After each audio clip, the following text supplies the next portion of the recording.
నమస్తే, నేను మధు. కొడాలి నాని వైసీపీ ఎప్పుడైతే పరాజయం పాలైందో అప్పటి నుంచి అందరూ కూడా లీగల్గా వెయిట్ చేస్తున్నారు, ఎప్పుడు బయటకు వస్తారా, ఎప్పుడు మాట్లాడతారా అని.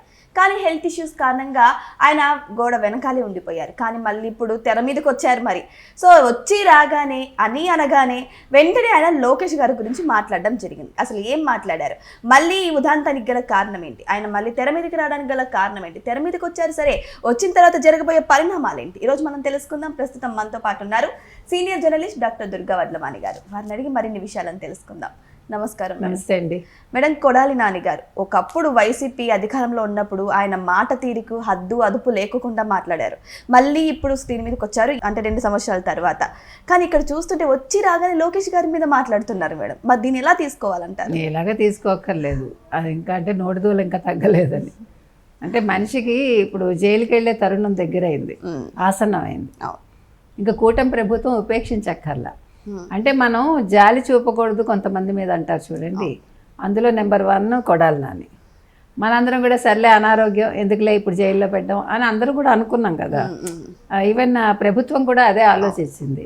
ఇప్పుడు మన ప్రతాపం ఎప్పుడూ కూడా పనికిమాలిన వాళ్ళ మీద బాగా దుర్బల మీద చూపించకూడదు కదా. ఆ ఒక్క రీజన్ తోటి ఆగారు.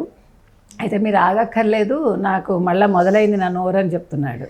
లేకపోతే గతంలో మీకు తెలుసు భూత పురాణాలు ఏంటి, పొగరేంటి, అసలు ఎలక్షన్స్ ముందు ఇచ్చిన ఛాలెంజెస్ ఏంటి, ఎలక్షన్ అయిపోయాక ఎట్లా మాట్లాడాడు, తర్వాత అనారోగ్యం కారణంతో అతని నియోజకవర్గంలో లేకుండా మళ్ళీ పారిపోదాం అని కూడా చూశాడు కదా. ముంబై వెళ్ళి ఆపరేషన్ అన్నాడు, వచ్చాక మెషిన్ పెట్టుకుని మధ్యలో ఒకసారి కనిపించాడు. 6 నెలల తర్వాత వస్తా అన్నాడు. ఇప్పుడు అంబటి రాంబాబుని పరామర్శ పేరుతో వచ్చాడు. ఇప్పుడు అంబటి రాంబాబుని మీరు గమనిస్తే కనుకైతే కాపులు అయిపోయారు పరామర్శించడం.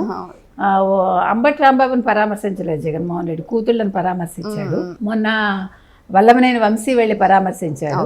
ఇప్పుడు కొడాలి నాని. అంటే ఇప్పుడు కాపుల అది అయిపోయింది, కమ్మాళ్ళు మొదలయ్యారు. అంటే వాళ్ళ జగన్మోహన్ రెడ్డి రాజకీయ తంత్రాలు చూడండి, కులాలను ఎలా అడ్డం పెట్టుకుంటాడో, ఎలా వాడుకుంటాడు.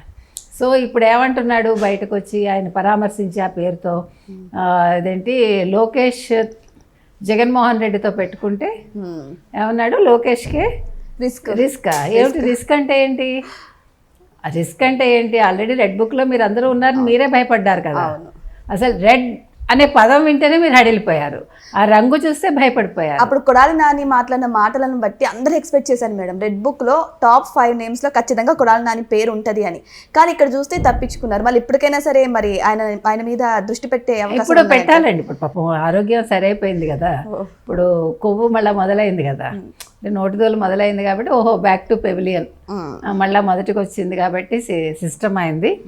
ఇప్పుడు ఆయన మీద కేసులన్నీ దులపాలి, దుమ్ము దులిపి ఫైల్స్ అన్ని కేసులు మొదలు పెట్టాలి. ఎందుకంటే భూ కబ్జాలు ఏవో ఉన్నాయి కదా ఆయన మీద, అవి ఉన్నాయి, బూతులు మాట్లాడింది ఉన్నాయి.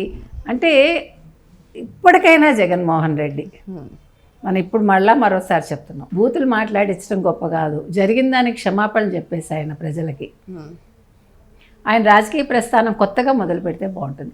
ఈ పనికి మాలిన వాళ్ళందరినీ పక్కన పెట్టి అప్పుడు జగన్మోహన్ రెడ్డి ధైర్యంగా తలెత్తుకుని ప్రజల్లోకి వెళ్ళగలరు ఆయన. కానీ ఇక్కడ ఏంటంటే మేడం, జగన్మోహన్ రెడ్డి చుట్టూ ఉన్న వాళ్ళు జైలుకి వెళ్తేనే సింపతి వస్తుంది, ప్రజల మద్దతు మొన్న చెప్పారు. నెక్స్ట్ ఇక నానిదేనా మేడం? ఇప్పుడు ఒకవేళ ఎవరు కొడాలి నాని వెళ్ళినా కూడా సింపతి అని రాదు, ఐఎమ్ సారీ. ఇప్పుడు కొడాలి నాని జైలుకి వెళ్తే జగన్మోహన్ రెడ్డికి వచ్చే ఒరిగేదేం మంచి లేదు. ఈ దరిద్రుడు తోటి చేరి జగన్మోహన్ రెడ్డి ఇంకా ఇక్కడే ఉన్నాడని అనుకుంటారు. ఇంకా జగన్మోహన్ రెడ్డిని ఎందుకు జైలుకి పంపించలేదు అనుకుంటారు అంతే తప్ప, అయ్యో పాపం వల్లభనేని వంశీని పంపించారు, అయ్యో పాప అతనికి ఏదో ఆపరేషన్ అయింది ఎవడు అనుకోడు. ఈ దరిద్రుడికి ఎప్పటికైనా వీళ్ళు సరైన శిక్ష వేశారని అనుకుంటారు. అందుకని ప్రజలు వాళ్ళు చాలా తెలివైన వాళ్ళు, మనం ప్రతిసారి చెప్తున్నాం. చెవిరెడ్డి లాంటి వాళ్ళు ఇచ్చే సలహాలు కనుక తీసుకుంటే జగన్మోహన్ రెడ్డి మరోసారి అధపాతాళానికి వెళ్ళిపోతాడు. అదే సజ్జల మాట వింటే కొంచెం బాగుపడతాడు. కాబట్టి ఇప్పుడు ఎవరు కొడాలి నాని కనుక జైలుకి వెళ్తే దానివల్ల వైసీపీ కొరికేది ఏం లేదు, దాని అస్సలు ప్లస్ కాదు.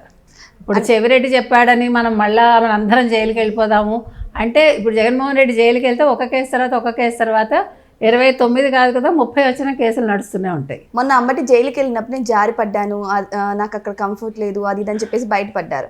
ఇప్పుడు నానిని కూడా, కొడాలి నానిని కూడా జైలుకి వేస్తే పాపం హార్ట్ పేషెంట్ కదా, అలాంటి కొంచెం కూడా సింపతి లేకుండా జైలుకి వేసేస్తారా అని ప్రజలు అనుకుంటారేమో అని ప్లాన్ గీస్తారేమో మేడం.